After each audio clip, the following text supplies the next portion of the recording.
Lord Seventh, is a priest novel. This is an audiobook made by fans for other fans. Disclaimer. The main couple of the story is made up of two men. If you don't like it, don't listen. Thank you. Remember, subscribe and click the bell to stay updated on all the new releases. Enjoy. Chapter 20. Words that bear the heart. All the way until Helian Yi and the rest left, Wuxia kept silently sitting to the side, both understanding, yet not. Jing-Chi said nothing for a time. When his head was slightly lowered and eyes hooded, someone sitting opposite him wouldn't be able to get a clear look at his ever-charming smile. In this moment, his chin appeared a bit sharp, and the slight upturn at the corners of his eyes made one feel that he was somewhat detached. A while after, Ji Xiang came over to speak to Jing-Chi. Master, Miss Su had some water and said that the Shishan was about up, so she was leaving. Jing-Chi nodded. Get someone to send her. Oh, right, have her take that glazed coral cup someone gifted last time. Those bright colors are glaring when put in the study, but it looked good exhibited in a young lady's house. Ping An sucked in a cold breath. Taking into account that all the guests were gone and Wuxia was a neighbor plus oft-contacted acquaintance, he leaned over to naggingly whisper in Jing-Chi's ear. Master, the senior prince was only able to purchase that at a high price, on top of relying on connections. Why you just giving it to someone else like this is? Jing-Chi stretched out a finger, pressed it on his forehead, then pushed him to the side, waving his other hand in impatience. Money is but a mere material good. Have you never heard that 1,000 caddies of gold buys a smile? How boring. You can be so stingy, even towards a woman. I'll have to keep watch from now on for one who'd be willing to marry you. Ping An felt that he and his spendthrift master had lives going in different directions. This slave would rather not marry, he whispered. If I'm a bachelor all my life, I'd never be able to take a spendthrift wife. Jing-Chi glared at him. Ping An immediately realized that he had misspoken. What he had blurted out was not only akin to berating his own master as a spendthrift, but placing him in the same category as a wife. Hence, he opened his slim eyes as big as they would go to express his integrity and innocence, and spoke in an inspiringly righteous way. Master, there is limited fortune in the life of a human. One must cherish it by economizing it into a thin river that flows forever, and when in wealth, one must know to expand the source of the water while conserving its outflow. A little thing like you is still trying to lecture me, Jing-Chi thought, smiling. Expanding the source, conserving the spending, do I have to wait until I'm dirt poor and wandering the streets to spend all my gold in one throw? Go, go, go. Go do whatever you should be doing, you're smothering me. Fine, Ping An answered, aggrieved. In a short while, this slave will come back to report the expenditures to you, then, and we can calculate at what point the estate will have to smash apart its pots to sell their iron. Jing-Chi slapped him on the back. You sure do walk all over me, you little bastard, he happily chastised. Once Ping An walked away with his bursting anger making his innards ache, Jing-Chi then asked Wuxia, you had a lot you wanted to say a bit ago. How come, when everyone's left and it's the time to say it, you still don't? Wuxia had a trace of a smile on his face as he watched the master-servant duo cheekily bicker in whispers, only snapping out of it when he heard the question. Why did you tell it to them like that just now? Jing-Chi raised his eyes to sweep a glance at him. If I didn't, then wouldn't I be picked right out, letting them know that the assassination attempt had absolutely nothing to do with my pot of vinegar, but was purely Helian 2 meddling in your Nanjiang folks' infighting, he countered. The other nodded. It was that way originally. Jing-Chi sighed, placing a hand on his forehead. Brother Wuxi, did you grow a heart in your chest, or a dead weight? Are you calling me stupid? Wuxi asked back, unaffected. He choked some, because that question was really hard to answer. However, he saw Wuxi suddenly smile. He was elegant looking to begin with, but his edges were a bit too defined. When he smiled, his features softened up by a lot, making him exceptionally good looking. He mentally clucked his tongue. Considering that young visage, the kid might be a complication when he grew up later. I know you have long been thinking of dealing with that second scion, Wuxi said. Otherwise, at Lu Renking's longevity feast last time, you wouldn't directly talk like that to him. Ah, he had seen it all. He wasn't stupid, just short-sighted. How would I have talked to him like, then? Wuxi pondered this for a time. You'd smile really fakely and say a lot of useless nonsense after, right? I think you say nonsense a lot of the time. Jing-Chi raised his head to look at the blue sky, convincing himself not to stoop to a child's level. Actually, you could have left by yourself that day, Wuxi went on, and without you, there would be only me and Ashenli. Handling them wouldn't have been easy. I had come to thank you. This matter, I will remember. Later, if someone bullies you, I will protect you with all my might.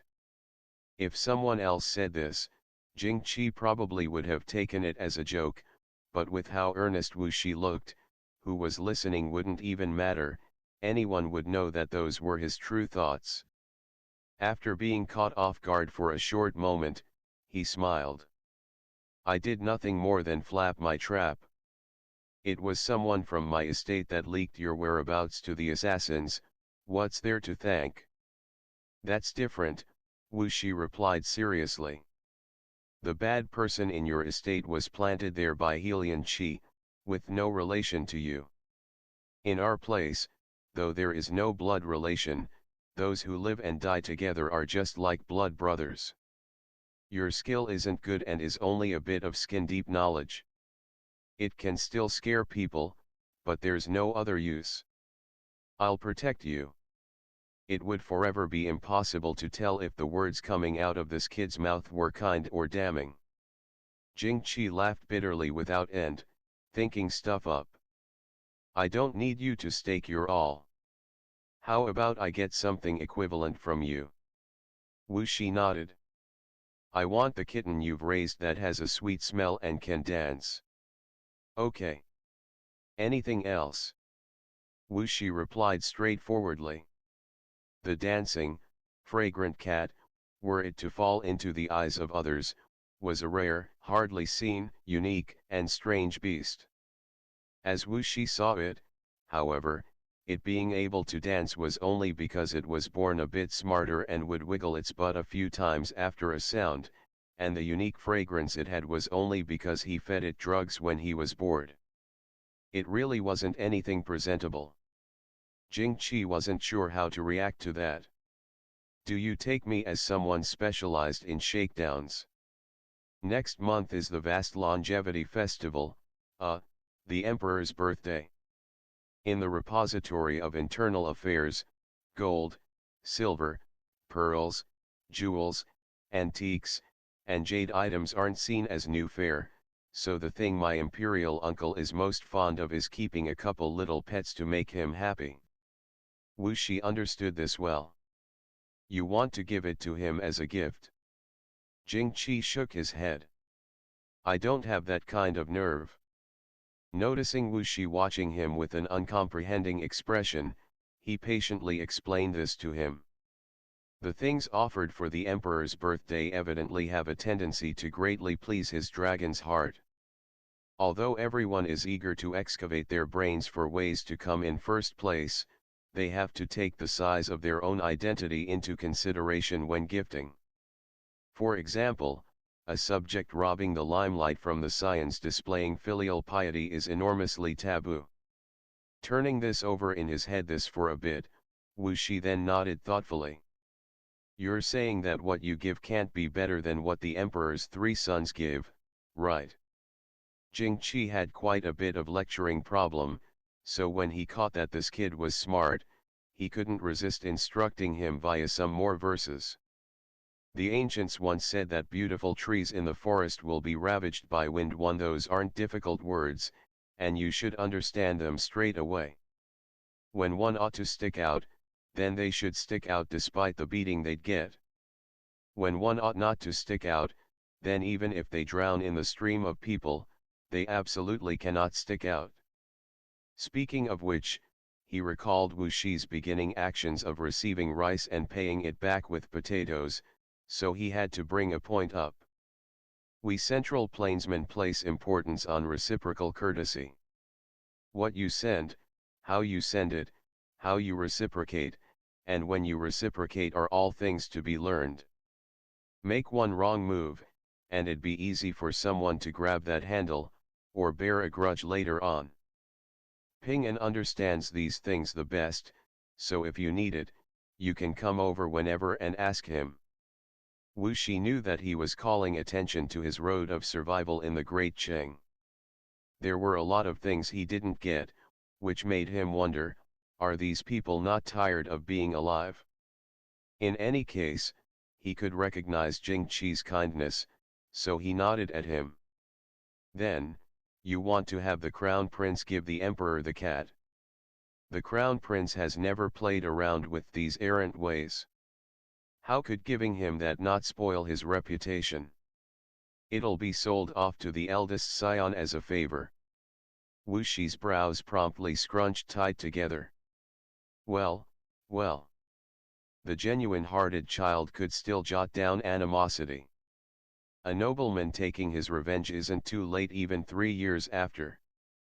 Besides, this world doesn't have everlasting enemies.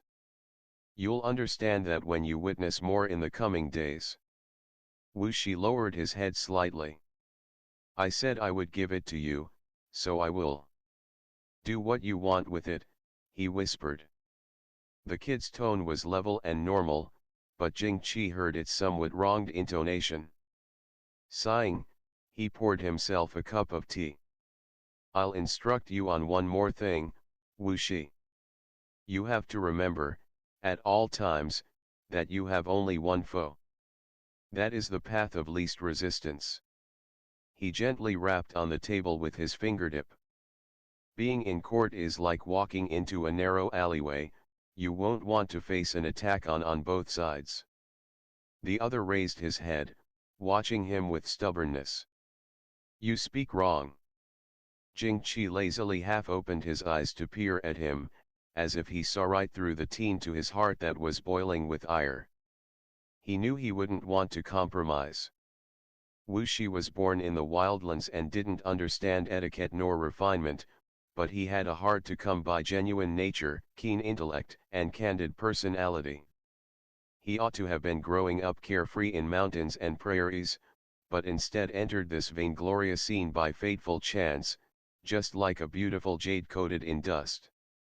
After being quiet for a time, Wuxi's attitude softened up a bit, but his tone was ever insistent. I think you speak wrong. Was it only because of me that the second scion was made into the current enemy? Jing smiled. What do you think? How could it be so simple? Wuxi lowered his eyes for a good while. Then I understand, he said quietly thereafter. Understand what? It's because you are friendly with the crown prince and want to have him be the emperor. That's why the second prince is your enemy, right? Jing was taken aback, but didn't know how to explain to him. Some things were unable to be done very openly, and at Wuxi's age, explaining it clearly didn't necessarily mean he would understand. He remembered how, when he had just opened his eyes in this world, he would feel the same sort of discomfort as being submerged in water and fire all over his body would have, given that he was within 3 chi of Helion Yi. At that time, he only wanted to stay even further than far away from him, then pay no mind to these horrifically messy events, just being a rich idler all this lifetime as he unproductively awaited death. However, he was well aware on the inside that, starting from that very opening of his eyes, many things had already become different. If he didn't have him, would the present Helion Yi be able to ascend to the top seat? If not, could he really just look on as the great Qing sunk into decline?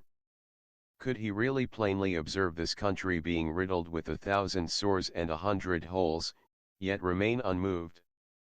Upon coming into the palace to study with Grand Tutor Zhou, the first thing the latter taught was that when people read books, they did not read for homes of gold nor countenances like jade, but for the building of consciousness for the heaven and earth, the building of lives for the people, the propagation of the vanishing studies of past sages, and the establishing of peace for all of time too. The man had only woodenly recited the stuff and didn't understand it himself, but it had nevertheless steeped into Jing Beiyuan's bones. The sky altruistically covered, the ground altruistically carried, the sun and moon altruistically shone, and the sages altruistically lost out 3.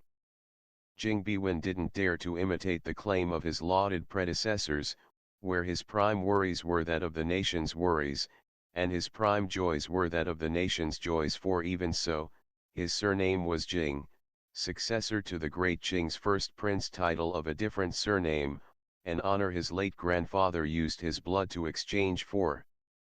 The red dust of worldly affairs would last no more than a few autumns.